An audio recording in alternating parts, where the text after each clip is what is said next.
الحمد لله رب العالمين والصلاة والسلام على رسوله الكريم وعلى آله وصحبه أجمعين.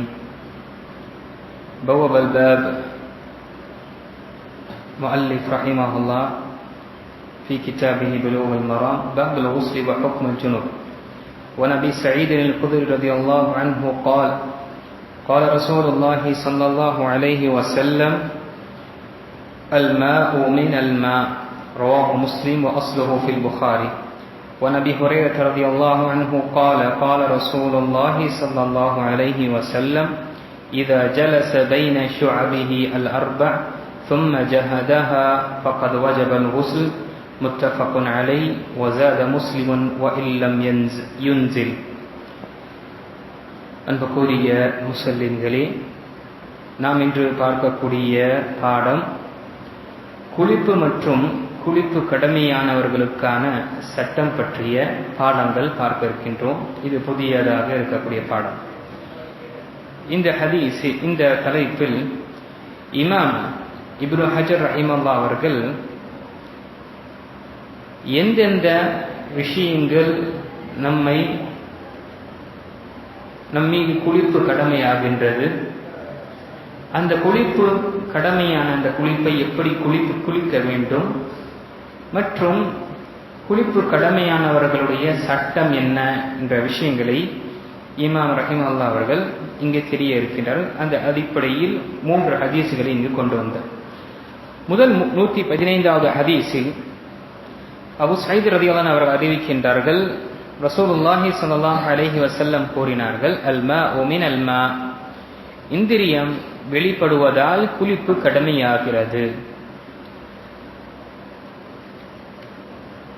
அன்புக்குரியவர்களே, இந்த ஹதீஸ் முஸ்லிமில் வரக்கூடிய ஹதீஸ், புகாரில் இருக்கக்கூடிய ஹதீஸாக இருக்கின்றது. இந்த ஹதீஸில் நாம் அறியக்கூடிய மிக முக்கியமான விஷயம், எப்பொழுது இந்திரியம் வெளியேறி விடுகின்றதோ அந்த நேரத்தில் குளிப்பு கடமையாகி விடுகின்றது.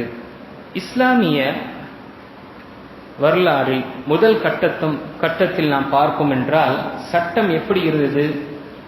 ஒருவர் தன்னுடைய மனைவியுடன் இல்லற வாழ்க்கையில் ஈடுபட்டு இந்திரியம் வெளியேறினால்தான் குளிப்பு கடமையாக இருந்தது.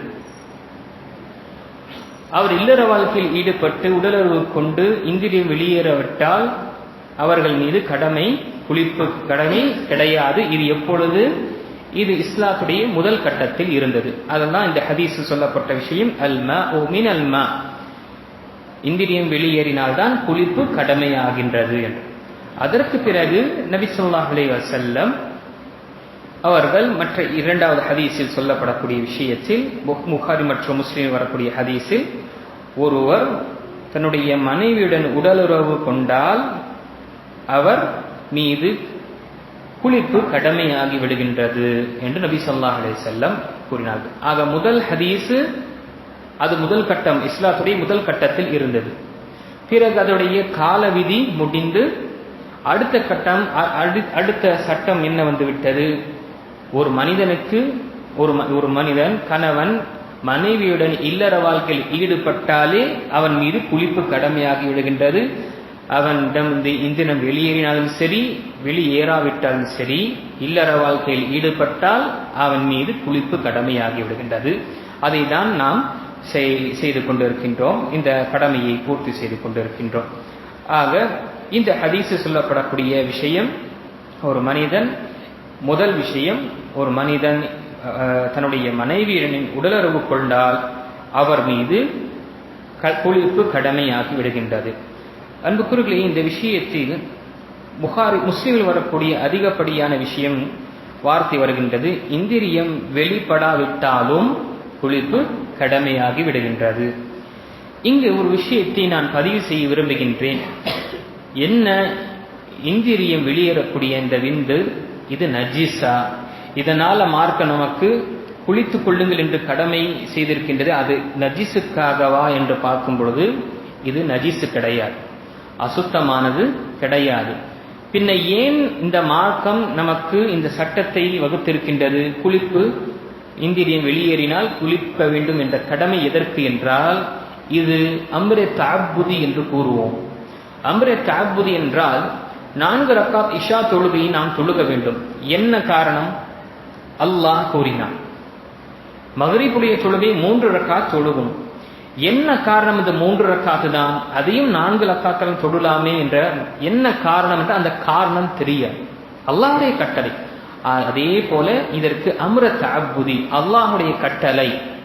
நீங்கள் இல்லற வாழ்க்கையில் ஈடுபட்டால் நீங்கள் குளித்துக் கொள்ளுங்கள், இது கடமை. இரண்டாவது விஷயம், எப்பொழுது ஒரு மனிதன் உடைய உடலிருந்து இந்திரியம் வெளியேறி விடுகின்றதோ அந்த மனிதனுக்கு ஜுனூபி என்று கூறுவோம். ஜுனூபி என்றால் குளிப்பு கடமையானவர். என்ன அர்த்தம்? அது அதோடைய அர்த்தம் என்னவென்றால், அல்லாஹ்வுடைய வணக்க வழிபாடு செய்யக்கூடிய விஷயத்திலிருந்து இப்பொழுது அவன் விலகி இருக்கின்றான். இப்பொழுது அவன் குர்ஆனை தொட்டு ஓதக்கூடாது, தொழுகையை தொழக்கூடாது. இப்படி என்ற அல்லாஹுடைய கட்டளை அவனால் பூர்த்தி இப்பொழுது செய்ய முடியாது. அவன் விலகி இருக்கின்றான். அதற்கு தான் ஜுனூபி என்று சொல்லப்படுகிறது. அவன் அசுத்தமாகிவிட்டான் என்பதற்கல்ல. ஜுனூப் என்றால் ஜானி, ஒரு புறம். ஏன் இங்கு அவன் இப்பொழுது குர்ஆனை தொட்டு ஓத முடியாது, தொழுகையை தொழக முடியாது? ஏனென்றால் அவன் மீது இந்த விஷயம் அவனுக்கு ஒரு தடை இருக்கின்றது. அதே போல அன்புக்குரியவர்களே, நாம் மருத்துவ ரீதியாக பார்க்கும் பொழுது குளிப்பு கடமையா, ஒரு இந்திரியம் வெளியேறிவிட்ட பிறகு ஒரு மனிதன் குளிப்பு கடமையாகி விடுகிறது. எதற்காக என்றால், எப்பொழுது இந்திரியம் வெளியேறுகின்றதோ, விந்து வெளியேறுகின்றதோ, மனிதன் சோர்வடைந்து விடுகின்றான், மிகவும் பலவீனமாக ஆகிவிடுகின்றான், வீக்காக ஆகிவிடுகின்றான். அவனை திருப்பவும் உற்சாகப்படுத்துவதற்காக, பிறகு அவனுடைய அனைத்து உறுப்புகளும் மிக ஆக்டிவாக ஆக்குவதற்காக தான் இந்த குளிப்பு என்பது நம் மீது கடமையாக இருக்கின்றது. ஆகையால் தான் நாம் வரக்கூடிய ஹதீஸில் பார்ப்போம், ஒருவர் தன்னுடைய மனைவியுடன் இல்லற வாழ்க்கையில் ஈடுபட்டு பிறகு திரும்பவும் அவர் ஈடுபட விரும்பினால், திரும்பவும் உடல் உறவு கொள்ள விரும்பினால் அவர் ஒது செய்து கொள்ளட்டும் என்று நபிகள் நாயகம் ஸல்லல்லாஹு அலைஹி வஸல்லம் கூறினார்கள். எதற்காக? உற்சாகத்தை, அவனுக்கு அந்த சோர்வுத்தனத்திலிருந்து அவன் வெளியேறுவதற்காக. ஆக தண்ணீர் நம்முடைய உடலில் படும் பொழுது, நமக்கு உற்சாகம் ஏற்படுகின்றது, ஆக்டிவ்னஸ் ஏற்படுகின்றது. இதற்காக தான் இது மருத்துவ ரீதியாக இருக்கக்கூடிய ஒரு பலனாக இருக்கின்றது. ஆக முதல் விஷயம் அன்புக்குரியவர்களே, ஒருவர் தன்னுடைய மனைவியுடன் இல்லற வாழ்க்கை ஈடுபட்டால் அவன் மீது குளிப்பு கடமையாகி விடுகின்றது. இரண்டாவது விஷயம், ஒருவர் இரவில் தூங்கிக் கொண்டிருக்கும் பொழுது, தூக்கத்தில் எழுதும் பொழுது அவனுடைய ஆடை ஈரமாக இருந்தால் அந்த நேரத்திலும் குளிப்பு கடமையாகி விடுகிறது. ஏனென்றால் இந்திரியம் வெளியேறி விடுகின்றது. ஆக இது இரண்டாவது, ஒருவர் தூக்கத்தில் இருந்து எழுப்பும் பொழுது தன்னுடைய ஆடை ஈரப்பதத்தை அவன் உணர்ந்தார் என்றால் அவர் மீதும் குளிப்பு என்பது கடமையாகி விடுகின்றது. ஆக குளிப்பு கடமையாகி விடுகிறது. இது நஜீஸுக்காக இல்லை. ஏனென்றால் அல்லாஹ் நம்மை சுத்தமான ஒரு இந்திரிய துளியிலிருந்து படைத்தான், அது நஜீஸு கிடையாது. நாம் எதற்காக குளிக்கின்றோம்? இது அம்ரே தஅப்புதி, அல்லாஹ் நமக்கு கட்டளிடுகின்றான், நீங்கள் குளித்துக் கொள்ளுங்கள் என்று. மருத்துவ ரீதியாக நான் கூறக்கூடிய வார்த்தை உற்சாகத்திற்காக இருக்கின்றது. ஆனால் நாம் மார்க்க சட்டத்தை பின்பற்றக்கூடியவர்கள், அல்லாஹ் நமக்கு கட்டளையிட்டான், இது நஜீஸுக்காக இல்லை, அசுத்தமான ஆகிவிட்டான் என்பதற்காக இல்லை, மாறாக இது ஒரு கட்டளை, அல்லாஹுடைய ஒரு வணக்க வழிபாட்டுடைய ஒரு சட்டமாக இருக்கின்றது. இதை நாம் பின்பற்ற வேண்டும். ஆக இந்த ஹதீஸில் நாம் பார்த்த விஷயம், ஒருவர் தூக்கத்திற்கு பிறகு ஈரப்பதத்தை எழுதுக்கும் பொழுது ஈரப்பதத்தை உணர்ந்தால், வாலிப வயசு அடைந்த பிறகு அவர் மீது குளிப்பு என்பது கடமையாகி விடுகின்றது. அதே போல இரண்டாவது, ஒருவர் தன்னுடைய மனைவியுடன் இல்லற வாழ்க்கையில் உடலுறவு கொண்டால், அங்கு உடலுறவு கொண்டாலே என்ன, அவர் மீது குளிப்பு கடமையாகி விடுகின்றது. இந்திரம் வெளியேறினாலும் சரி, வெளியேறாவிட்டாலும் சரி. ஏனென்றால் இங்கு ஷேக் ரஹிமஹுல்லாஹ் அவர்கள் ஒரு விஷயத்தை பதிவு செய்கின்றார்கள், மிகவும் நுணுக்கமாக கூறுகின்றார்கள். இந்த விஷயத்தை நம் முஸ்லிம் சகோதரர்களுக்கு தெரியப்படுத்த வேண்டும். ஏனென்றால் எத்தனையோ முஸ்லிம் சகோதரர்கள் என்ன நினைக்கின்றார்கள், இந்திரியம் வெளியேறினால்தான், உடலுறவு கொண்ட பிறகு இந்திரியம் வெளியேறினால்தான் நம் மீது குளிப்பு கடமை என்று நினைத்துக் கொண்டிருக்கின்றார்கள். ஆனால் அப்படி கிடையாது. அது முதல் சட்டமாக இருந்தது.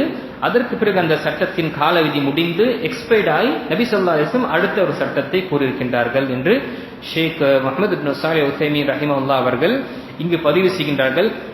நீண்ட காலமாகிவிடுகின்றது, மனிதன் தன்னுடைய மனைவியிடம் இல்லற வாழ்க்கை ஈடுபட்டு விந்து வெளியேறாதனால அவன் குளிப்பதே இல்லை, இப்படி தன்னுடைய வாழ்க்கையை கழித்துக் கொண்டிருக்கின்றார்கள் மக்கள்.